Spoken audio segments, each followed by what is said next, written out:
Shri Shiva Subrahmanya ಜ್ಯೋತಿಷಾಲಯ channel ವೀಕ್ಷಣೆ ಮಾಡ್ತಾ ಇರೋ ತಮ್ಮೆಲ್ಲರಿಗೂ ನಮಸ್ಕಾರ. ನಿಮ್ಮ ಮನದ ಆಸೆ ಆಕಾಂಕ್ಷೆಗಳು ದೈವಾನುಗ್ರಹದಿಂದ ಈಡೇರಲಿ ಅಂತ ನಾನು ಪ್ರಾರ್ಥಿಸ್ತೀನಿ. ಇನ್ನು ಈ ದಿನದ ಪಂಚಾಂಗ ಶ್ರೀ ಪರಾಭವ ನಾಮ ಸಂವತ್ಸರ, ದಕ್ಷಿಣಾಯನ, ವರ್ಷ ಋತು, ಶ್ರಾವಣ ಮಾಸ, ಶುಕ್ಲ ಪಕ್ಷ. ಈ ದಿನ ಗುರುವಾರ ಆಗುತ್ತೆ, 13ನೇ ತಾರೀಕು. ಪಾಡ್ಯ ರಾತ್ರಿ 9 ಗಂಟೆ 43 ನಿಮಿಷದವರೆಗೂ ಇರುತ್ತೆ. ಪಾಡ್ಯ ಆದಮೇಲೆ ಬೆಳಿಗ್ಗೆ ಶುರು ಆಗುತ್ತೆ. ಆಶ್ಲೇಷ ನಕ್ಷತ್ರ ಬೆಳಗ್ಗೆ 7 ಗಂಟೆ 3 ನಿಮಿಷದವರೆಗೂ ಇರುತ್ತೆ. ಆ ನಂತರ ಮಖ ನಕ್ಷತ್ರ ಆರಂಭ ಆಗುತ್ತೆ. ಇಲ್ಲಿ ಮುಖ್ಯವಾಗಿ ಈ ವಾರಿಯಾನ್ ಯೋಗ ಇದೆ ಮತ್ತು ಕಿಂಸ್ತುಗ್ನ ಕರ್ಣ ಇದೆ. ಇದು ಇಂದಿನ ಪಂಚಾಂಗ. ಇನ್ನು ಈ ರಾಹುಕಾಲ ಮತ್ತು ಯಮಗಂಡ ಕಾಲದ ಬಗ್ಗೆ ನೋಡಬೇಕು ಅಂದರೆ, ರಾಹುಕಾಲ ಮಧ್ಯಾಹ್ನ 2 ಗಂಟೆ 2 ನಿಮಿಷಕ್ಕೆ ಆರಂಭ ಆಗಿ 3 ಗಂಟೆ 36 ನಿಮಿಷಕ್ಕೆ ಮುಗಿಯುತ್ತೆ. ಆನಂತರ ಯಮಗಂಡ ಕಾಲ ಬೆಳಗ್ಗೆ 6 ಗಂಟೆ 12 ನಿಮಿಷದಿಂದ 7 ಗಂಟೆ 46 ನಿಮಿಷದವರೆಗೂ ಇರುತ್ತೆ. ಪ್ರತಿನಿತ್ಯ ಹೇಳ್ತೀನಿ, ಯಮಗಂಡ ಕಾಲ ಇದ್ದಾಗ ಸಾಧ್ಯವಾದಷ್ಟು ಮನೆಯಿಂದ ಹೊರಗೆ ಪ್ರಯಾಣ ಮಾಡೋದನ್ನು ಅವಾಯ್ಡ್ ಮಾಡೋದು ಒಳ್ಳೆಯದು. ಅನಿವಾರ್ಯ ಪರಿಸ್ಥಿತಿ ಹೋಗಲೇಬೇಕು ಅಂಥ ಪರಿಸ್ಥಿತಿಯಲ್ಲಿ ಸ್ವಲ್ಪ ಎಚ್ಚರವಾಗಿರಿ. ಇನ್ನು ಬೇರೆ ಕಡೆಯಿಂದ ವಾಪಸ್ ಮನೆಗೆ ಬರೋಕ್ಕೆ ಯಾವುದೇ ಒಂದು ರೀತಿಯ ತೊಂದರೆ ಉಂಟಾಗಲ್ಲ. ಹಾಗೆ ಹೊಸದಾಗಿ ಔಷಧಿಯನ್ನು ಸೇವಿಸೋದಕ್ಕೆ ಇದು ಒಳ್ಳೆಯ ಸಮಯ ಅಲ್ಲ. ಇದು ಮುಖ್ಯವಾದ ವಿಚಾರ. ಇನ್ನು ಶ್ರಾವಣ ಮಾಸ ಆರಂಭ ಆಗಿದೆ. ಹಬ್ಬಗಳ ಒಂದು ಸರಮಾಲೆ ಅಂತಲೇ ಹೇಳ್ಬೋದು. ಅದರ ಬಗ್ಗೆ ಮುಂದೆ ತಿಳಿಸ್ಕೊಡ್ತೀನಿ. ಇನ್ನು ಎಲ್ರಿಗೂ ಒಳ್ಳೆಯದಾಗಲಿ, ಒಳ್ಳೆಯದಾಗುತ್ತೆ. ಎಲ್ಲಿವರೆಗೂ ನಾವು ಒಬ್ಬರಿಗೆ ಒಳ್ಳೆಯದನ್ನು ಕೋರ್ತೀವೋ ಅಲ್ಲಿವರೆಗೂ ದೇವರು ಯಾವುದೋ ಒಂದು ರೂಪದಲ್ಲಿ ಬಂದು ನಮಗೆ ಖಂಡಿತವಾಗಲೂ ಸಹಾಯ ಮಾಡ್ತಾನೆ. ಇದೇ ಸತ್ಯವಾದಂತಹ ವಿಚಾರ. ಇನ್ನು ಈ ದಿನದ ರಾಶಿ ಭವಿಷ್ಯದ ಬಗ್ಗೆ ಸ್ವಲ್ಪ ಗಮನವನ್ನು ಹರಿಸೋಣ. ಈ ದಿನ ಚಂದ್ರ ಮತ್ತು ಕೇತು ಒಂದೇ ಮನೆಯಲ್ಲಿ ಇರ್ತಾರೆ. ಇಲ್ಲಿ ಚಂದ್ರ ನಮ್ಮ ಮನಸ್ಸಿನ ಮೇಲೆ ಪ್ರಭಾವ ಬೀರ್ತಾನೆ.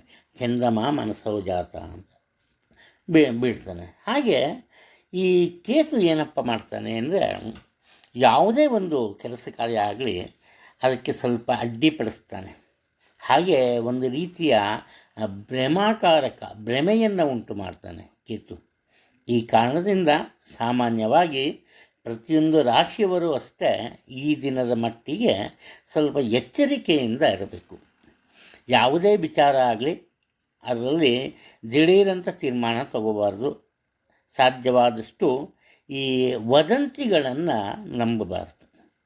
ಇನ್ನು ಬೇರೆ ಬೇರೆ ರಾಶಿಗಳಿಗೆ ವಿಭಿನ್ನವಾದಂತಹ ಒಂದು ಫಲಿತಾಂಶ ಈ ದಿನ ಸಿಗುತ್ತೆ. ಅದರ ಬಗ್ಗೆ ಸ್ವಲ್ಪ ನೋಡೋಣ, ಯಾವ ರೀತಿ ಪರಿಣಾಮ ಅಥವಾ ಯಾವ ರೀತಿ ಭವಿಷ್ಯ ನಮ್ಮದಾಗುತ್ತೆ ಅನ್ನೋದನ್ನು ತಿಳ್ಕೊಂಬೋಣ. ನಿಮ್ಮದು ಮೇಷರಾಶಿ ಆಗಿದ್ದರೆ ಸಾಮಾನ್ಯವಾಗಿ ಮೇಷರಾಶಿಯವರು ತಮ್ಮ ಕೆಲಸ ಕಾರ್ಯಗಳಿಗೆ ಬೇರೆಯವರನ್ನು ಅವಲಂಬಿಸಲ್ಲ. ಆದರೆ ಈ ದಿನ ಏನಪ್ಪ ಆಗುತ್ತೆ ಅಂದರೆ, ಕೆಲವೊಂದು ಅನಿವಾರ್ಯದ ಪರಿಸ್ಥಿತಿ ಎದುರಾಗುತ್ತೆ. ಈ ಕಾರಣದಿಂದ ಬೇರೆಯವರ ಮೇಲೆ ನಂಬಿಕೆಯಲ್ಲ, ತಮ್ಮ ಕುಟುಂಬದ ಸದಸ್ಯರ ಮೇಲೆ ನಂಬಿಕೆಯನ್ನು ಇಡ್ತಾರೆ. ಅದರಲ್ಲೂ ಮುಖ್ಯವಾಗಿ ತಾಯಿಯನ್ನು ಅಥವಾ ತಮ್ಮ ಮಕ್ಕಳನ್ನು ನಂಬುತ್ತಾರೆ. ಅತಿ ಮುಖ್ಯವಾದಂತಹ ಕೆಲಸ. ಇಲ್ಲಿ ಏನಾಗುತ್ತೆ, ಇವರ ತಾಯಿಯವರ ಆರೋಗ್ಯದಲ್ಲಿ ಸ್ವಲ್ಪ ಏರುಪೇರು ಕಂಡುಬರುತ್ತೆ. ಅಂದರೆ ತುಂಬ ದೊಡ್ಡ ಮಟ್ಟದ ತೊಂದರೆ ಅಂತಲ್ಲ. ಅದರಲ್ಲೂ ಮುಖ್ಯವಾಗಿ ಕಲುಷಿತ ನೀರಿನ ಸೇವನೆಯಿಂದ ಗಂಟಲ ತೊಂದರೆ ಉಂಟಾಗ್ಬೋದು, ಅಥವಾ ಕಫ ಸೇರ್ಬೋದು, ಇಲ್ಲ ನೆಗಡಿ, ಕೆಮ್ಮು ಇಂಥವಾಗುತ್ತೆ. ಆದ್ದರಿಂದ ಅವರ ಕೈಯಲ್ಲಿ ಯಾವುದೇ ಕೆಲಸವನ್ನು ಮಾಡೋದಕ್ಕೆ ಸಾಧ್ಯ ಇಲ್ಲ. ಇನ್ನು ಮಕ್ಕಳ ವಿಚಾರಕ್ಕೆ ಬಂದಾಗ, ಅವರು ತಮ್ಮದೇ ಆದ ಲೋಕದಲ್ಲಿರ್ತಾರೆ. ಇವರ ಒಂದು ಜವಾಬ್ದಾರಿಯನ್ನು ಮರೆತೋಗ್ತಾರೆ. ಈ ಕಾರಣದಿಂದ ಮೇಷರಾಶಿಯವರ ಇಂದಿನ ಕೆಲಸ ಕಾರ್ಯಗಳು ಸುಲಭವಾಗಿ ಪೂರ್ಣಗೊಳ್ಳಲ್ಲ. ಹಾಗೆಯೇ ಇದು ಕೇವಲ ಕುಟುಂಬದ ವಿಚಾರ ಮಾತ್ರ ಅಲ್ಲ, ಉದ್ಯೋಗ ಕ್ಷೇತ್ರದಲ್ಲಿ ಸಹ ಅಷ್ಟೇ. ನಿಮಗೆ ತುಂಬ ಆತ್ಮೀಯರಾದಂತಹ ವ್ಯಕ್ತಿಗಳೇ ಏನು ಮಾಡ್ತಾರಪ್ಪ ಅಂದರೆ, ಯಾವುದೋ ಒಂದು ಸಣ್ಣ ತಪ್ಪಿನಿಂದ ತೊಂದರೆಗೆ ಒಳಗಾಗ್ತಾರೆ. ಇದರ ಒಂದು ಪರಿಣಾಮ ನಿಮ್ಮ ಮೇಲೂ ಸಹ ಬೀಳುತ್ತೆ. ಒಟ್ಟಾರೆ ನಿಮ್ಮ ಕೆಲಸ ಕಾರ್ಯಗಳಲ್ಲಿ ಸ್ವಲ್ಪ ಎಚ್ಚರಿಕೆ ಇರಲಿ. ಸಾಧ್ಯವಾದಷ್ಟು ಬೇರೆಯವರನ್ನು ನಂಬೋದು ಒಳ್ಳೆಯದು, ತೊಂದರೆ ಏನಿಲ್ಲ. ಆದರೆ ಅದನ್ನು ಗಮನವಹಿಸಬೇಕು. ನಿಮ್ಮ ಮಾರ್ಗದರ್ಶನದಲ್ಲಿ ಬೇರೆಯವರ ಕೆಲಸವನ್ನು ಮಾಡಿದರೆ ಯಾವುದೇ ಒಂದು ರೀತಿಯ ತೊಂದರೆ ಖಂಡಿತವಾಗಲೂ ಕಂಡುಬರಲ್ಲ. ವೃಷಭ ರಾಶಿಯಲ್ಲಿ ಜನಿಸಿರೋರು ಇವತ್ತು ಸ್ವಲ್ಪ ಈ ಐಷಾರಾಮಿ ಜೀವನವನ್ನು ನಡೆಸ್ತಾರೆ. ತಮ್ಮ ಬಳಿ ಇರುವಂತಹ ಹಣವನ್ನೆಲ್ಲ ತಮಗಿಷ್ಟವಾದಂತಹ ಬಟ್ಟೆಗಳಾಗ್ಬೋದು ಅಥವಾ ಯಾವುದೋ ಒಂದು ಪದಾರ್ಥವಾಗ್ಬೋದು ಅದನ್ನು ತಗೊಂಬೋದಕ್ಕೆ ವ್ಯಯ ಮಾಡ್ತಾರೆ. ಹಾಗೆಯೇ ಇವರು ಮಾಡೋ ಪ್ರತಿಯೊಂದು ಕೆಲಸ ಕಾರ್ಯಕ್ಕೂ ಬೇರೆಯವರಿಂದ ಈ ಪ್ರಶಂಸೆಯನ್ನು ಎದುರು ನೋಡ್ತಾರೆ. ಅಂದರೆ ಪ್ರತಿಯೊಬ್ಬರೂ ಇವರನ್ನು ಗುರುತಿಸಬೇಕು, ಇವರ ಕೆಲಸ ಕಾರ್ಯಗಳನ್ನು ಅಥವಾ ಇವರ ಕಾರ್ಯವಿಧಾನವನ್ನು ಮೆಚ್ಚುಕೋಬೇಕು ಅನ್ನೋ ಒಂದು ಭಾವನೆ ಇರುತ್ತೆ. ಈ ಕಾರಣದಿಂದ ಏನು ಮಾಡ್ತಾರೆ, ತಮ್ಮ ಸ್ವಂತ ಕೆಲಸ ಕಾರ್ಯಗಳನ್ನು ಸ್ವಲ್ಪ ವೇಳೆ ಮುಂದೆ ಹಾಕ್ತಾರೆ. ಸಭೆ ಸಮಾರಂಭಗಳಲ್ಲಿ ಭಾಗವಹಿಸ್ತಾರೆ. ಅಲ್ಲಿನ ನಾಯಕತ್ವ ಇವರದ್ದಾಗುತ್ತೆ. ಅಲ್ಲಿ ಪ್ರತಿಯೊಬ್ಬರ ವಿಶ್ವಾಸಕ್ಕೆ ಪಾತ್ರರಾಗ್ತಾರೆ. ಸಮಾಜದಲ್ಲಿ ಉನ್ನತ ಗೌರವ ಇವರಿಗೆ ಲಭಿಸುತ್ತೆ.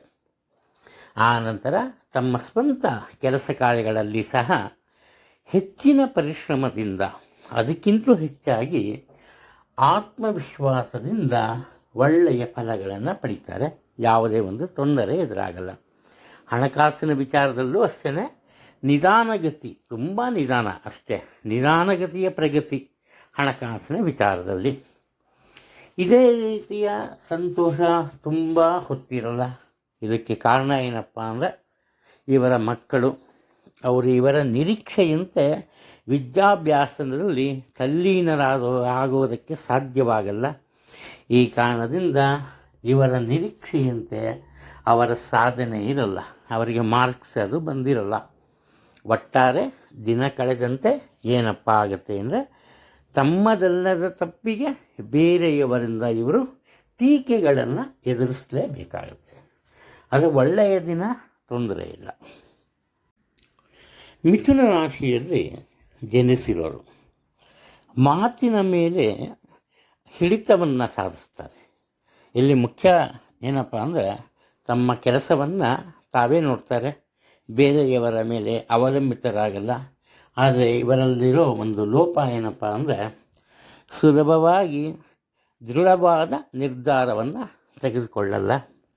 ತಮ್ಮ ಮನಸ್ಸಿನ ಮೇಲೆ, ಅದಕ್ಕಿಂತಲೂ ಹೆಚ್ಚಾಗಿ ಮಾತಿನ ಮೇಲೆ ಹತೋಟಿಯನ್ನು ಸಾಧಿಸೋದಕ್ಕೆ ಸಾಧ್ಯ ಆಗಲ್ಲ. ಇವರ ಮೂಲ ಉದ್ದೇಶ ಏನಪ್ಪ ಆಗಿರುತ್ತೆ ಅಂದರೆ, ಈ ದಿನ ಒಳ್ಳೆಯ ಆದಾಯ ಬೇಕು. ಇವಾಗ ಉದ್ಯೋಗದಲ್ಲಿರೋರು ಏನೂ ಮಾಡೋಕ್ಕಾಗಲ್ಲ, ಬರೋದನ್ನು ಸ್ವೀಕಾರ ಮಾಡಬೇಕು. ಆದರೆ ವ್ಯಾಪಾರ ವ್ಯವಹಾರಗಳಲ್ಲಿ ತಲ್ಲೀನರಾದವರು ಹೆಚ್ಚಿನ ಪ್ರಯತ್ನದಿಂದ ಹೆಚ್ಚಿನ ಆದಾಯವನ್ನು ಗಳಿಸ್ತಾರೆ. ಆದರೆ ಈ ಆದಾಯ ಏನಾಗುತ್ತೆ ಅದು ಮುಖ್ಯ. ಇವರ ಏನೋ ದುಡ್ಡು ಬರುತ್ತೆ, ಆದರೆ ಅನಿವಾರ್ಯ ಪರಿಸ್ಥಿತಿಯ ಕಾರಣ ಅದನ್ನು ಇವರ ಸೋದರ ಅಥವಾ ಸೋದರಿಗೆ ಸಹಾಯದ ರೂಪದಲ್ಲಿ ಕೊಡಬೇಕಾಗುತ್ತೆ. ಸುಮ್ಮನೆ ಕೊಡಲ್ಲ, ಇವರು ಗೊಣಕ್ಕೊಂಡು ಕೊಡ್ತಾರೆ. ಹೇಳಿದ್ನಲ್ಲ, ಮಾತಿನ ಮೇಲೆ ಹತೋಟಿ ಇರಲ್ಲ ಅಂತ.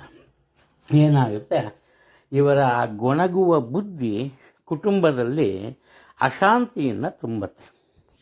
ಇವರ ಮನಸ್ಸು ಒಳ್ಳೆಯದೇ ಆದರೂ ಕೂಡ ಅನಗತ್ಯ ವಿಚಾರಗಳಿಗೆ ವಾದ ವಿವಾದ ಉಂಟಾಗುತ್ತೆ. ಉದ್ಯೋಗ ಕ್ಷೇತ್ರದಲ್ಲಿ ಸಹ ಅಷ್ಟೇ ಸಣ್ಣ ಪ್ರಮಾಣದ ಕೆಲಸ ಕಾರ್ಯಗಳನ್ನು ಇವರು ಒಪ್ಕೊಂಬಲ್ಲ. ದೊಡ್ಡ ಮಟ್ಟದಲ್ಲೇ ಇರಬೇಕು, ಇವರೇ ಹೀರೋ ಆಗಬೇಕು, ಉನ್ನತ ಸ್ಥಾನದಲ್ಲಿರಬೇಕು. ಇಂತಹ ಕಾರಣಗಳಿಂದ ಇವರ ಸಹೋದ್ಯೋಗಿಗಳ ಒಂದು ವಿರೋಧವನ್ನು ಇವರು ಎದುರಿಸಬೇಕಾಗತ್ತೆ. ಹಣಕಾಸಿನ ತೊಂದರೆ ಇಲ್ಲ, ಆರೋಗ್ಯದ ಬಗ್ಗೆ ಸ್ವಲ್ಪ ಗಮನವನ್ನು ಕೊಡಬೇಕು ಇವರು. ಕಟಕ ರಾಶಿಯಲ್ಲಿ ಜನಿಸಿರೋರಿಗೆ ಇವತ್ತು ಹೆಚ್ಚಿನ ಜವಾಬ್ದಾರಿ ಇರುತ್ತೆ. ಹಾಗೆ ಕೆಲಸ ಕಾರ್ಯಗಳು ಸಹ ಹೆಚ್ಚಿನ ಮಟ್ಟದಲ್ಲೇ ಇರುತ್ತೆ. ಯಾವುದೇ ಕೆಲಸ ಕಾರ್ಯಗಳನ್ನು ಮುಂದೂಡೋದಕ್ಕೆ ಸಾಧ್ಯ ಆಗಲ್ಲ. ಪ್ರತಿಯೊಂದನ್ನು ಮಾಡಲೇಬೇಕಾಗುತ್ತೆ. ಈ ಕಾರಣದಿಂದ ಹೆಚ್ಚಿನ ಶ್ರದ್ಧೆ ಇರುತ್ತೆ, ಆತ್ಮವಿಶ್ವಾಸ ಇರುತ್ತೆ. ಆದರೆ ಆತುರವಾಗಿ ತಮ್ಮ ಕೆಲಸ ಕಾರ್ಯಗಳನ್ನು ಆರಂಭ ಮಾಡ್ತಾರೆ. ಯಾವಾಗ ಇಲ್ಲಿ ಆತುರ ಜಾಸ್ತಿ ಆಗುತ್ತೆ, ಮೊದಲನೇದಾಗಿ ಬೇರೆಯವರ ಜೊತೆ ವಾಗ್ವಾದಕ್ಕೆ ಇಳಿಬೇಕಾಗುತ್ತೆ. ಬೇರೆಯವರು ತಪ್ಪು ಮಾಡ್ತಾರೆ, ಇವರು ಅದನ್ನು ನೋಡ್ಕೊಂಡಿರಲ್ಲ, ಇವರು ತಪ್ಪು ಮಾಡ್ತಾರೆ. ಆ ತಪ್ಪನ್ನು ಬೇರೆಯವ್ರಿಗೆ ತೋರಿಸಲ್ಲ. ಆ ಥರ ತಮ್ಮ ತಪ್ಪನ್ನು ಮುಚ್ಚಿಡೋದಕ್ಕೆ ಬೇರೆಯವ್ರನ್ನ ಇವರು ಈ ಟೀಕೆ ಮಾಡ್ತಾರೆ. ಇದರಿಂದ ಏನಪ್ಪ ಆಗುತ್ತೆ ಅಂದರೆ, ಈ ಬಂಧು ಬಳಗದಲ್ಲಿ ಅನಾವಶ್ಯಕವಾದಂತಹ ಮನಸ್ತಾಪ ಉಂಟಾಗುತ್ತೆ. ಇನ್ನು ಆತ್ಮೀಯರೊಬ್ಬರಿಗೆ ಹಣವನ್ನು ನೀಡಿರ್ತಾರೆ ಕಷ್ಟದ ಸಂದರ್ಭದಲ್ಲಿ. ಇವಾಗ ಇವರಿಗೆ ಹಣದ ಅವಶ್ಯಕತೆ ಇರುತ್ತೆ, ಇವರು ಕೇಳಿದಾಗ ಅವರು ಕೊಡೋಕ್ಕಾಗಲ್ಲ. ಇದೂ ಒಂದು ವಿವಾದ ಕುತ್ಕೊಂಬತ್ತೆ. ಇಲ್ಲಿ ಇವರ ಆರೋಗ್ಯದಲ್ಲಿ ಸಹ ಸ್ವಲ್ಪ ಏರುಪೇರು ಕಂಡು ಬರುತ್ತೆ. ಅದಕ್ಕೆ ಕಾರಣ ಇವರೇ ಆಗ್ತಾರೆ. ಬೇಡದ ವಿಚಾರಗಳಿಗೆ ಮಾನಸಿಕ ಒತ್ತಡಕ್ಕೆ ಒಳಗಾಗ್ತಾರೆ. ಅದರಿಂದ ತಲೆನೋವು ಇಂತಹ ಒಂದು ತೊಂದರೆ ಬರುತ್ತೆ. ನಿಮ್ಮ ತಾಯಿಯವರ ಆರೋಗ್ಯದಲ್ಲಿ ಸಹ ಏರುಪೇರು ಕಂಡು ಬರುತ್ತೆ. ಸ್ವಲ್ಪ ಎಚ್ಚರಿಕೆಯಿಂದ ಇರಿ. ಮಾಡುವ ಕೆಲಸ ಕಾರ್ಯದ ಮೇಲೆ ಶ್ರದ್ಧೆ ಇರಲಿ. ಶ್ರದ್ಧೆ ಇರುತ್ತೆ, ಆತುರ ಅಷ್ಟೇ. ನಿಮ್ಮದೇ ತಪ್ಪಿಗೆ ನೀವು ತೊಂದರೆಯನ್ನು ಅನುಭವಿಸ್ತೀರಿ. ಯಾವುದನ್ನು ಕಡೆಗಣ್ಣಿನಿಂದ ನೋಡಬೇಡಿ. ಸಣ್ಣ ಪುಟ್ಟ ವಿಚಾರ ಆದರೂ ಅದನ್ನು ಫಸ್ಟು ಸಂಪೂರ್ಣವಾಗಿ ಗ್ರಹಿಸಿಕೊಂಡು ಮುಂದುವರಿಯೋದು ತುಂಬ ಮುಖ್ಯವಾಗುತ್ತೆ. ನೀವು ಸಿಂಹ ರಾಶಿಯಲ್ಲಿ ಜನಿಸಿದ್ದರೆ, ಮೊದಲನೇದಾಗಿ ಹೇಳಬೇಕು ಅಂದರೆ, ನಿಮ್ಮ ಮನಸ್ಸಿನಲ್ಲಿ ನಾನೇ ದೊಡ್ಡವನು ಅನ್ನೋ ಭಾವನೆ ಇರುತ್ತೆ. ಅದಿರಲಿ, ಪ್ರಾಬ್ಲಮ್ ಇಲ್ಲ ಅದರಿಂದ. ಆದರೆ ಮತ್ತೊಂದು, ನಾನು ಮಾಡೋ ಕೆಲಸಗಳೆಲ್ಲ ಸರಿಯಾದ ಹಾದಿಯಲ್ಲಿ ಸಾಗುತ್ತೆ ಅನ್ನೋ ಭಾವನೆ ಇರುತ್ತೆ.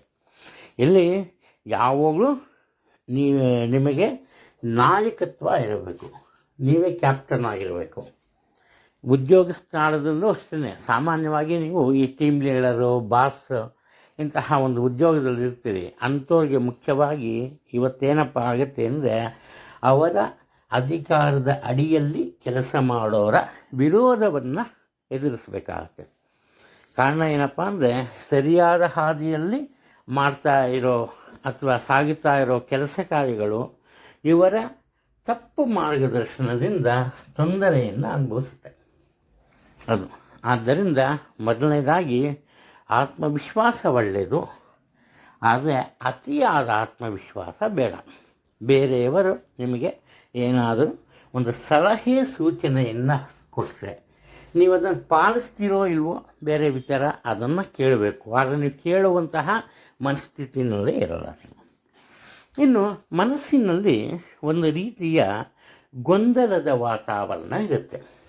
ಮನಸ್ಸಿನಲ್ಲಿ ಒಂದು ರೀತಿಯ ಭಯ ಮನೆ ಮಾಡಿರುತ್ತೆ. ಯಾವ ವಿಚಾರಕ್ಕೆ ಅಂದರೆ, ಹಣಕಾಸಿನ ವಿಚಾರಕ್ಕೆ.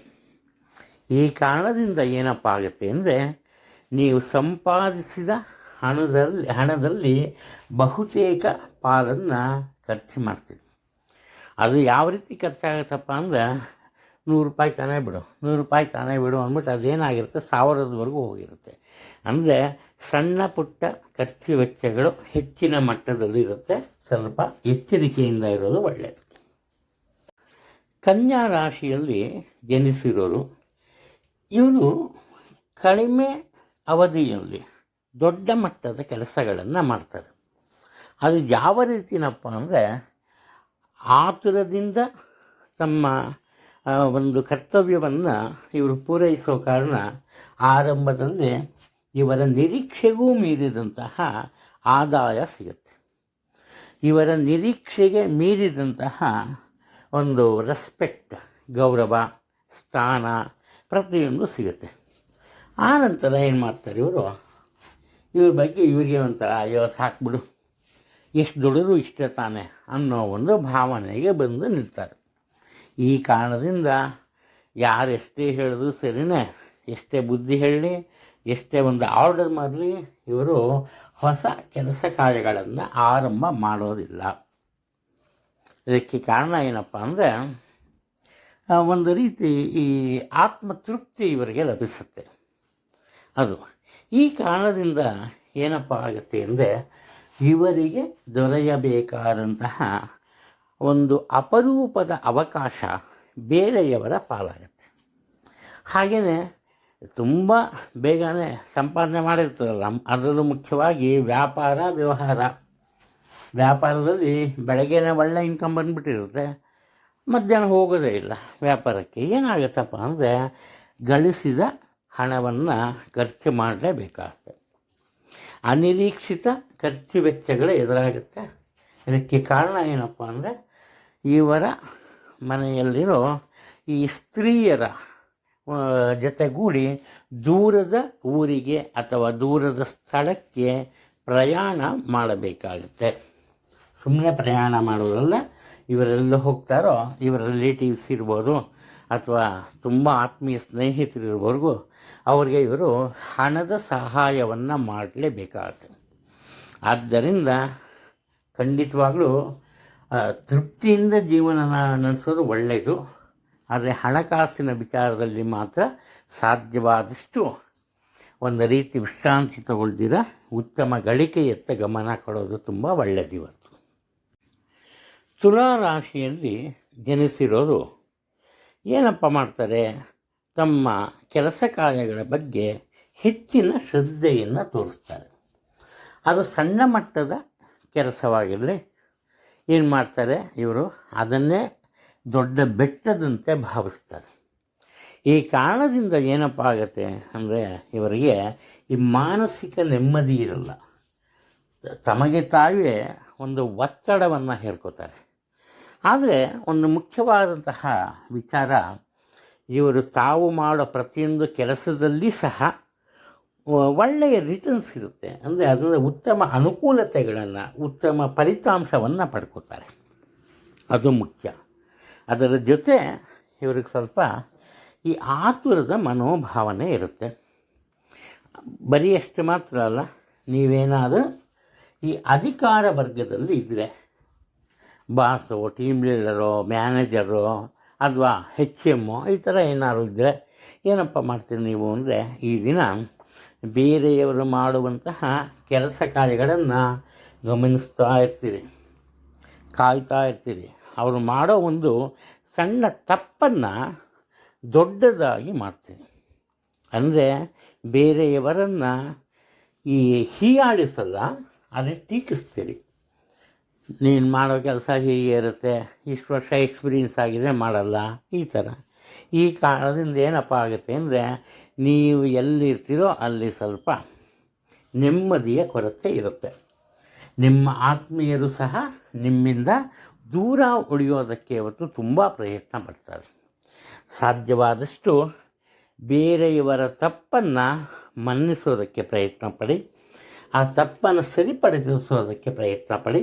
ಆಗ ಈ ದಿನ ನಿಮ್ಮ ಪಾಲಿಗೆ ತುಂಬ ಒಳ್ಳೆಯ ದಿನವಾಗಿ ಪರಿವರ್ತನೆಗೊಳ್ಳುತ್ತೆ. ವೃಶ್ಚಿಕ ರಾಶಿಯವರು ಈ ದಿನ ಏನಪ್ಪ ಮಾಡ್ತಾರೆ ಅಂದರೆ, ಯಾರೊಬ್ಬರ ಮಾತನ್ನು ಕೇಳಲ್ಲ. ತಾವಾಯಿತು ತಮ್ಮ ಕೆಲಸ ಆಯಿತು. ಒಂದು ರೀತಿ ಹೇಗೆ ಹೇಳ್ಬೋದು ಅಂದರೆ, ಏಕಾಂಗಿತನ, ಸಿಂಗಲ್ ಮ್ಯಾನ್ ಆರ್ಮಿ. ತಾವಾಯಿತು ತಮ್ಮ ಕೆಲಸ ಆಯಿತು, ತಮ್ಮ ಕೆಲಸ ಆಯಿತಾ ಸರಿ ಬಿಡು, ಏನಾದ್ರು ಮಾಡಲಿ. ಕೆಲವರಂತೂ ಬಂದು ನಿಮ್ಮನ್ನು ಸ್ವಲ್ಪ ಸಹಾಯ ಮಾಡು, ಈ ಕೆಲಸ ಆಗ್ತಿಲ್ಲ ಅಂತಾರೆ, ನೀವು ಅದನ್ನು ಮಾಡೋಕ್ಕೆ ಹೋಗಲ್ಲ. ಮೊದಲ ಆದ್ಯತೆ ನಿಮ್ಮ ಸ್ವಂತ ಕೆಲಸ ಕಾರ್ಯಕ್ಕೆ ಕೊಡ್ತೀವಿ. ಇಲ್ಲಿ ಮುಖ್ಯವಾದಂತಹ ವಿಚಾರ ಏನಪ್ಪ ಅಂದರೆ, ಆರಂಭದಲ್ಲಿ ಯಾವುದೇ ರೀತಿಯ ತೊಂದರೆಗಳಿರಲ್ಲ. ಆದರೆ ಕ್ರಮೇಣವಾಗಿ ನಿಮ್ಮ ಉದ್ಯೋಗದಲ್ಲಿ ಅಸಂಬದ್ಧ ಸನ್ನಿವೇಶಗಳು ಎದುರಾಗುತ್ತೆ. ನಿಮ್ಮದು ತಪ್ಪೇ ಇರಲ್ಲ, ನಿಮ್ಮ ತಪ್ಪು ಅಂತ ಹೇಳ್ತಾರೆ. ನಿಮ್ಮ ಕೆಲಸ ಕಾರ್ಯಗಳು ಪೂರ್ಣಗೊಳಿಸುತ್ತೆ, ನೀವು ಅದಾಗಿಲ್ಲ ಅಂತಾರೆ.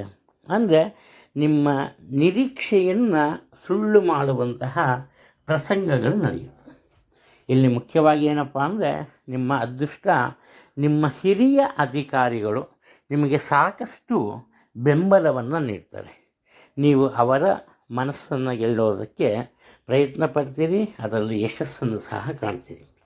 ಆದರೂ ಕೂಡ ನೀವು ನಿಮ್ಮ ಆತ್ಮವಿಶ್ವಾಸವನ್ನು ಕಡಿಮೆ ಮಾಡ್ಕೊಂಬಲ್ಲ, ನಿಮ್ಮಲ್ಲಿ ಹಠದ ಗುಣ ಇರುತ್ತೆ. ಈ ಕಾರಣದಿಂದ ನಿಮ್ಮೆಲ್ಲ ಕೆಲಸ ಕಾರ್ಯಗಳಲ್ಲಿ ಹೆಚ್ಚಿನ ಶ್ರದ್ಧೆಯನ್ನು ವಹಿಸಿ ಸತತವಾದ ಪರಿಶ್ರಮದಿಂದ ಉನ್ನತ ಮಟ್ಟದ ಫಲಿತಾಂಶವನ್ನು ಅಥವಾ ಪ್ರತಿಫಲವನ್ನು ಪಡಿತೀವಿ. ಯಾವುದೇ ತೊಂದರೆ ಇಲ್ಲ. ಆದರೆ ಸ್ವಲ್ಪ ಆರೋಗ್ಯದ ಬಗ್ಗೆ ಎಚ್ಚರಿಕೆ ಇರಲಿ. ನಿಮಗೆ ಅನಿವಾರ್ಯ ಅಂತ ಅನಿಸಿದರೆ ನೀವು ಸ್ವಲ್ಪ ಹೆಚ್ಚಿನ ಪ್ರಯತ್ನವನ್ನು ಪಟ್ಟರೆ ಉದ್ಯೋಗವನ್ನು ಬದಲಾವಣೆ ಮಾಡಬಹುದು. ಇಲ್ಲಿವರೆ ಇರುವ ಉದ್ಯೋಗದಲ್ಲೇ ನಿಮ್ಮ ಹಿರಿಯ ಅಧಿಕಾರಿಗಳನ್ನು ಕೇಳಿದ್ರೆ ಸಾಕಷ್ಟು ನಿಮಗೆ ಅನುಕೂಲಕರವಾದಂತಹ ಬದಲಾವಣೆಗಳನ್ನು ಮಾಡ್ತಾರೆ. ಧನುರಾಶಿಯಲ್ಲಿ ಜನಿಸಿರೋರು ನಿಮಗೆ ಒಂದು ರೀತಿ ನಕಾರಾತ್ಮಕ ಮನೋಭಾವನೆ ಇರುತ್ತೆ. ಯಾವುದೋ ಒಂದು ಕೆಲಸವನ್ನು ಮಾಡಲೇಬೇಕು, ಅನಿವಾರ್ಯ. ಆ ಒಂದು ಜವಾಬ್ದಾರಿಯನ್ನು ಕುಟುಂಬದ ಹಿರಿಯರು ನಿಮಗೆ ವಹಿಸಿರ್ತಾರೆ. ಆದರೆ ನಿಮ್ಮದೊಂದು ಭಯ, ಅಯ್ಯೋ ಇದನ್ನು ನಾನು ಮಾಡೋಕ್ಕೆ ಹೋದರೆ ಆಗುತ್ತೋ ಇಲ್ವೋ, ಫೈಲ್ಯೂರ್ ಆಗಿಬಿಡುತ್ತೇನೋ, ಈ ಥರ ಈ ನೆಗೆಟಿವ್ ಥಾಟ್ಸ್ ಬರುತ್ತೆ. ಈ ಕಾರಣದಿಂದ ಏನಪ್ಪ ಮಾಡ್ತೀರಿ ನೀವು ಅಂದರೆ, ಯಾವುದೇ ವಿಚಾರದಲ್ಲಿ ಕ್ಷಿಪ್ರಗತಿಯಲ್ಲಿ ಅಂತಿಮ ನಿರ್ಧಾರವನ್ನು ತೆಗೆದುಕೊಳ್ಳೋದರಲ್ಲಿ ವಿಫಲರಾಗ್ತೀರಿ. ನಿಮ್ಮ ಮನಸ್ಸು ಒಳ್ಳೆಯದು, ನೀವು ಬುದ್ಧಿವಂತರು, ನೀವು ಯಾವುದೇ ಕೆಲಸ ಕಾರ್ಯಗಳನ್ನು ಮಾಡಬಲ್ಲರಿ. ಆದರೆ ನಿಮ್ಮಲ್ಲಿ ಒಂದು ರೀತಿ ಭಯ ಇರುತ್ತೆ. ಅಷ್ಟು ಮಾತ್ರ ಅಲ್ಲ, ಸ್ವಲ್ಪ ಸೋಮಾರಿತನವೂ ಇರುತ್ತೆ. ಆರಾಮಾಗಿರಬೇಕು, ರುಚಿಕರವಾದ ಭೋಜನ ಬೇಕು, ಹಾಗೆಯೇ ಚೆನ್ನಾಗಿ ನಿದ್ದೆ ಮಾಡಬೇಕು, ಇಂತಹ ಭಾವನೆಗಳಿರುತ್ತೆ. ಈ ಕಾರಣದಿಂದ ಏನಪ್ಪ ಆಗುತ್ತೆ ಅಂದರೆ, ನಿಮ್ಮ ಕೆಲಸ ಕಾರ್ಯಗಳನ್ನು ಸುಲಭವಾಗಿ ನೀವು ಮಾಡೋದಕ್ಕೆ ಸಾಧ್ಯ ಆಗಲ್ಲ. ನಿಮಗೆ ಅರಿವಿಲ್ಲದಂತೆ ಕೆಲವೊಂದು ತಪ್ಪುಗಳನ್ನು ಮಾಡ್ತೀರಿ. ಆ ತಪ್ಪುಗಳೇ ಒಂದು ಬೃಹದಾಕಾರವಾಗಿ ಒಡೆಯುತ್ತೆ. ಆದರೂ ಕೂಡ ನಿಮ್ಮ ಆತ್ಮೀಯರ ಒಂದು ದಂಡೇ ಇರುತ್ತೆ. ಕುಟುಂಬವಾಗಲಿ, ಸಾಮಾಜಿಕ ಕ್ಷೇತ್ರ ಆಗಲಿ ಅಥವಾ ಉದ್ಯೋಗ ಕ್ಷೇತ್ರ ಆಗಲಿ, ನಿಮಗೆ ಪ್ರತಿಯೊಬ್ಬರ ಸಹಾಯ ಸಹಕಾರ ಇರುತ್ತೆ. ಈ ಕಾರಣದಿಂದ ನಿಧಾನಗತಿಯಲ್ಲಿ ನಿಮ್ಮೆಲ್ಲ ಕೆಲಸ ಕಾರ್ಯಗಳನ್ನು ನೀವು ಪೂರೈಸ್ತೀರಿ, ಯಾವುದೇ ಒಂದು ತೊಂದರೆ ಇಲ್ಲ. ಆದರೆ ಹಣದ ಕೊರತೆ ಇರುತ್ತೆ, ಎಚ್ಚರಿಕೆಯಲ್ಲಿ. ಕಣ್ಮುಚ್ಕೊಂಡು ಯಾರಿಗೂ ಯಾವುದೇ ರೀತಿಯ ಈ ಭಾಷೆಯನ್ನು ಮಾತನ್ನು ಕೊಡೋಕ್ಕೆ ಹೋಗಬೇಡಿ. ನಿಂಗೆ ಆ ಕೆಲಸ ಮಾಡಿಕೊಡ್ತೀನಿ, ಈ ಕೆಲಸ ಮಾಡಿಕೊಡ್ತೀನಿ ಅಂತ. ಕಾರಣ ಏನಪ್ಪ ಅಂದರೆ, ಅದು ಸಾಧ್ಯವಾಗದೆ ಹೋಗುತ್ತೆ. ನೀವು ಒಳ್ಳೆಯರು, ಆದರೆ ನೀವು ಮತ್ತೊಬ್ಬರ ಮೇಲೆ ಅವಲಂಬಿತರಾಗಿರಬೇಕು. ಅವರು ನಿಮ್ಮ ಕೆಲಸವನ್ನು ಮಾಡಿಕೊಳ್ಳಲ್ಲ. ಇದ್ರ ಬಗ್ಗೆ ಸ್ವಲ್ಪ ಎಚ್ಚರಿಕೆಯನ್ನು ವಹಿಸೋದು ತುಂಬ ಒಳ್ಳೆಯದು. ನೀವು ಮಕರ ರಾಶಿಯಲ್ಲಿ ಜನಿಸಿದ್ದಲ್ಲಿ ಇವತ್ತು ಏನಪ್ಪ ಆಗುತ್ತೆ ಅಂದರೆ, ಸಾಮಾನ್ಯವಾಗಿ ನೀವು ಯಾರನ್ನೂ ನಂಬಲ್ಲ. ಪ್ರತಿಯೊಬ್ಬರನ್ನು ಈ ಸಂಶಯದ ಸ್ವಭಾವದಿಂದನೇ ಅಥವಾ ಸಂಶಯದ ಭಾವದಿಂದಲೇ ನೋಡ್ತೀರಿ. ಕಾರಣ ಏನಪ್ಪ ಅಂದರೆ, ಬೇಕಾದಷ್ಟು ದಿನ ನಿಮಗೆ ನಿಮ್ಮ ಕೆಲಸ ಕಾರ್ಯದ ಬಗ್ಗೆ ಆ ಮಾತನ್ನು ಕೊಟ್ಟಿರ್ತಾರೆ, ನಿಮಗೆ ಸಹಾಯ ಮಾಡ್ತೀನಿ ಅಂತ. ಕೊನೆಗಳಿಗೆಯಲ್ಲಿ ಮಾಡಿದಿರ ವಾಪಸ್ ಹೋಗಿರ್ತಾರೆ. ಈ ದಿನದ ವಿಚಾರನೂ ಹಾಗೆಯೇ. ಏನು ಅನ್ಕೊಡ್ತೀರಿ ನೀವು, ಯಾರಿಂದನೂ ನನಗೆ ಸಹಾಯ ಇಲ್ಲ ಅನ್ನೋ ಮಟ್ಟಕ್ಕೆ ಬಂದಿರ್ತೀರಿ. ಆದರೆ ಕುಟುಂಬದ ವಿಚಾರಕ್ಕೆ ಬಂದಾಗ ಕುಟುಂಬದ ಸದಸ್ಯರ ಸಂಪೂರ್ಣ ಸಹಾಯ ಸಹಕಾರ ನಿಮಗೆ ಸಿಗುತ್ತೆ. ಇನ್ನು ಉದ್ಯೋಗ ಕ್ಷೇತ್ರದಲ್ಲಿ ಸಹ ಅಷ್ಟೇ. ನಿಮ್ಮ ಜೊತೆ ಕೆಲಸ ಮಾಡೋರಿಂದ ಸಹಾಯ ಇರಲ್ಲ, ನಿಮ್ಮ ಹಿರಿಯ ಅಧಿಕಾರಿಗಳಿಂದ ಸಹಾಯ ಇರಲ್ಲ. ಇಲ್ಲೇನಾಗಿರುತ್ತೆ, ಹಲವಾರು ಕಾರಣದಿಂದ ನೀವು ಕೆಲವೊಬ್ಬರನ್ನು ಸ್ವಲ್ಪ ಬೈಯೋದು ಅಥವಾ ಕಂಡೆಮ್ ಮಾಡೋದು, ನೀನೇನು ಕೆಲಸ ಮಾಡೋಕ್ಕಾಗಲ್ಲ, ನಿಂಗೆ ಹೋಗು ಅನ್ನೋದು, ಈ ರೀತಿ ಒಂದು ರೀತಿ ಅವನ್ನ ಈ ಮೂಲೆ ಗುಂಪು ಮಾಡಿರುತ್ತೆ. ಅಂತಹ ವ್ಯಕ್ತಿ ಏನು ಮಾಡ್ತಾರೆ, ತಮಗಾದ ಎಲ್ಲ ರೀತಿಯ ಅವಮಾನವನ್ನು ಮರೆತು ನಿಮ್ಮ ಕಷ್ಟದ ಸಂದರ್ಭದಲ್ಲಿ ನಿಮಗೆ ಸಹಾಯವನ್ನು ಮಾಡ್ತಾರೆ. ಈ ಕಾರಣದಿಂದ ನಿಮ್ಮ ಅನಿವಾರ್ಯವಾದಂತಹ ಅತಿ ಮುಖ್ಯವಾದಂತಹ ಕೆಲಸವೊಂದು ಯಶಸ್ಸನ್ನು ಕಾಣುತ್ತೆ. ಅದರಲ್ಲಿ ಯಾವುದೇ ಒಂದು ತೊಂದರೆ ಕಂಡು ಬರ್ತಿಲ್ಲ. ಇನ್ನು ಹಣಕಾಸಿನ ವಿಚಾರಕ್ಕೆ ಸ್ವಲ್ಪ ಮಾನಸಿಕ ಒತ್ತಡಕ್ಕೆ ಒಳಗಾಗ್ತೀರಿ. ಕಾರಣ ಏನಪ್ಪ ಅಂದರೆ ನಿಮಗೆ ನಿರೀಕ್ಷೆಗೂ ಮೀರಿದಂತಹ ಖರ್ಚು ವೆಚ್ಚಗಳು ಎದುರಾಗುತ್ತೆ. ಆದ್ದರಿಂದ ಹಣಕಾಸಿನ ವಿಚಾರದಲ್ಲಿ ಎಚ್ಚರಿಕೆ ಇರಲಿ. ಆ ಥರದಿಂದ ಇರುವ ಹಣವನ್ನು ಖರ್ಚು ಮಾಡಿದ್ರೆ ಮುಂದೊಂದು ದಿನ ನೀವು ಕಷ್ಟಕ್ಕೆ ಸಿಲುಕೋದು ಖಂಡಿತ. ಆದ್ದರಿಂದ ಈ ಖರ್ಚು ವೆಚ್ಚದ ಮೇಲೆ ಸಾಧ್ಯವಾದಷ್ಟು ಹಿಡಿತವನ್ನು ಸಾಧಿಸೋದು ತುಂಬ ಒಳ್ಳೆಯದು ಅಂತ ಕಂಡುಬರುತ್ತೆ. ಕುಂಭರಾಶಿಗೆ ಸೇರಿದವರು ಇವರು ಏನು ಮಾಡ್ತಾರಪ್ಪ ಅಂದರೆ ಕೆಲವರ ಬಗ್ಗೆ ಅಸಡ್ಡೆಯನ್ನು ತೋರಿಸ್ತಾರೆ. ಇವರ ಮನಸ್ಸನ್ನು ಸುಲಭವಾಗಿ ಅರ್ಥ ಮಾಡ್ಕೊಂಬೋದಕ್ಕೆ ಸಾಧ್ಯ ಇಲ್ಲ, ಇವರ ಮನಸ್ಸಿನಲ್ಲಿ ಏನಿದೆ ಅಂತ. ಆದರೂ ಕೂಡ ಏನಪ್ಪ ಮಾಡ್ತಾರೆ ಅಂದರೆ ಕೆಲವರು ಇವರ ಜೊತೆ ಸ್ನೇಹವನ್ನು ಬೆಳೆಸ್ತಾರೆ, ಪ್ರೀತಿ ವಿಶ್ವಾಸವನ್ನು ತೋರಿಸ್ತಾರೆ. ಆದರೆ ಇವರೇನು ಮಾಡ್ತಾರೆ, ಅವ್ರನ್ನ ದೂರನೇ ಇರ್ತಾರೆ. ಕಾರಣ ಏನಪ್ಪ ಅಂದರೆ ಇವತ್ತು ಏಕಾಂಗಿತನ ಅಂದರೆ ತುಂಬ ಇಷ್ಟ ಆಗುತ್ತೆ. ತಾನಾಯಿತು ತನ್ನ ಕೆಲಸ ಆಯಿತು ಅಂತ ಇರ್ತಾರೆ.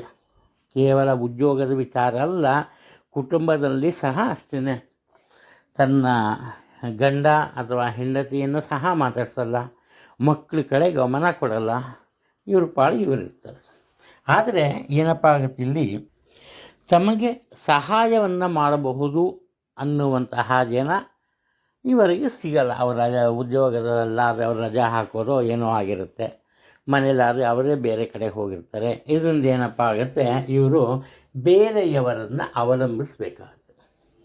ಇಲ್ಲಿ ಮುಖ್ಯವಾದಂತಹ ವಿಚಾರ ಏನಪ್ಪ ಅಂದರೆ ಇವರು ಯಾರನ್ನೇ ಹೋಗಿ ತಮ್ಮ ಕೆಲಸದ ಬಗ್ಗೆ ಹೇಳಿದ್ರು ಅವರು ಸಹಾಯವನ್ನು ಮಾಡ್ತಾರೆ. ಒಟ್ಟಾರೆ ನೀವಿವತ್ತು ಸೋಲನ್ನು ಒಪ್ಕೋಬೇಕಾಗತ್ತೆ. ಸೋಲನ್ನು ಒಪ್ಕೊಂಡು ಯಾರನ್ನ ದೂರ ಮಾಡಿರ್ತೀರೋ ಅವರ ಸಹಾಯ ಪಡಿಬೇಕಾಗತ್ತೆ. ಆದ್ದರಿಂದ ಪ್ರತಿಯೊಬ್ಬರನ್ನು ಸಮಾನವಾಗಿ ನೋಡಿ. ನಿಮ್ಮ ಕೆಲಸ ಕಾರ್ಯದಲ್ಲಿ ಆಗ ಮಾತ್ರ ಯಾವುದೇ ತೊಂದರೆ ಉಂಟಾಗಲ್ಲ. ಹಣಕಾಸಿನ ವಿಚಾರದಲ್ಲಿ ನಿಧಾನಗತಿಯ ಪ್ರಗತಿ. ನೀವು ಅಂದ್ಕೊಂಡಷ್ಟು ಸುಲಭವಾಗಿ ನಿಮಗೆ ಬೇಕಾದಷ್ಟು ಹಣ ನಿಮ್ಮ ಕೈ ಸೇರಲ್ಲ, ಆದರೆ ಹಣದ ತೊಂದರೆ ಉಂಟಾಗಲ್ಲ. ಕ್ರಮೇಣವಾಗಿ ನೀವು ನಿಮ್ಮದೇ ಆದ ಹಾದಿಯಲ್ಲಿ ಯಶಸ್ಸನ್ನು ಗಳಿಸ್ತಾ ಹೋಗ್ತೀರಿ. ಒಳ್ಳೆಯ ದಿನ, ಆದರೆ ನಿಧಾನವಾಗಿ ನಿಮ್ಮ ಕೆಲಸ ಕಾರ್ಯ ಕೈಗೂಡುತ್ತೆ. ಸ್ವಲ್ಪ ಸಹನೆಯಿಂದ ಕಾಯಬೇಕು ಅಷ್ಟೇ. ಮೀನರಾಶಿಯಲ್ಲಿ ಜನಿಸಿರೋರ ಒಂದು ನಿರೀಕ್ಷೆ ಉನ್ನತ ಮಟ್ಟದಲ್ಲಿ ಇರುತ್ತೆ. ಅಂದರೆ ಯಾವುದೋ ಒಂದು ಕೆಲಸ ಕಾರ್ಯಗಳು ತುಂಬ ದಿನಗಳಿಂದ ಆಗದಿರ ಹೋಗಿರುತ್ತೆ. ಆ ಕೆಲಸ ಕಾರ್ಯ ಇವಾಗ ನೆರವೇರುತ್ತೆ ಅನ್ನೋ ಒಂದು ನಿರೀಕ್ಷೆಯಲ್ಲಿರ್ತಾರೆ. ಅಥವಾ ಮಕ್ಕಳಿಂದ ಅನುಕೂಲತೆ ಇರುತ್ತೆ. ನವದಂಪತಿಗಳಾದರೆ ಸಂತಾನದ ನಿರೀಕ್ಷೆ ಇರುತ್ತೆ. ವಿದ್ಯಾರ್ಥಿಗಳಾದರೆ ಒಳ್ಳೆಯದಾಗಿ ಆಗುತ್ತೆ ಅನ್ನೋದಿರುತ್ತೆ. ಆದರೆ ಇಲ್ಲೇನಪ್ಪ ಆಗುತ್ತೆ ಅಂದರೆ ಪ್ರತಿಯೊಂದು ವಿಚಾರದಲ್ಲೂ ಕೂಡ ಆತ್ಮವಿಶ್ವಾಸದ ಕೊರತೆ ಉಂಟಾಗುತ್ತೆ. ಈ ಕಾರಣದಿಂದ ಇವರ ಯಾವುದೇ ರೀತಿಯ ಕೆಲಸ ಕಾರ್ಯಗಳಾದರೂ ಕೂಡ ನಿಧಾನಗತಿಯಲ್ಲಿ ಸಾಗುತ್ತೆ. ಇವರು ಪ್ರತಿಯೊಬ್ಬರ ಜೊತೆ ಹೊಂದಿಕೊಂಡು ಬಾಳುವಂತಹ ವ್ಯಕ್ತಿತ್ವ ಇರುತ್ತೆ. ಇವರು ಒಳ್ಳೆಯರಾಗಿರ್ತಾರೆ. ಅದೇ ರೀತಿ ಬೇರೆಯವರು ಸಹ ಇವರಿಗೆ ಒಳ್ಳೆಯದನ್ನೇ ಮಾಡಬೇಕು, ಒಳ್ಳೆಯದನ್ನೇ ಕೋರಬೇಕು ಅನ್ನೋ ನಿರೀಕ್ಷೆಯಲ್ಲಿರ್ತಾರೆ. ಆದರೆ ಏನಪ್ಪ ಆಗುತ್ತೆ ಅಂದರೆ ಇವರಲ್ಲಿ ಇದ್ದ ಒಂದು ಲೋಪದೋಷಗಳನ್ನು ಬೇರೆಯವರು ಗುರುತಿಸಿಬಿಟ್ಟು ಅದನ್ನೇ ದೊಡ್ಡದನ್ನು ಮಾಡ್ತಾರೆ. ಇದರಿಂದ ಸ್ವಲ್ಪ ಈ ದಿನ ಮೀನರಾಶಿಯವರಿಗೆ ಮಾನಸಿಕವಾಗಿ ಒತ್ತಡ, ಮನಸ್ಸಿಗೆ ಏನೋ ಒಂದು ರೀತಿಯ ಬೇಸರ ಇರುತ್ತೆ. ಅಷ್ಟೇ ಹೊರತಾಗಿ ಬೇರೆ ಏನೂ ತೊಂದರೆ ಇಲ್ಲ. ಯಾವುದನ್ನು ತುಂಬ ಈ ಹೆಚ್ಚಿನ ಪ್ರಾಮುಖ್ಯತೆಯಿಂದ ತಗೊಂಬೋದು ಬೇಡ.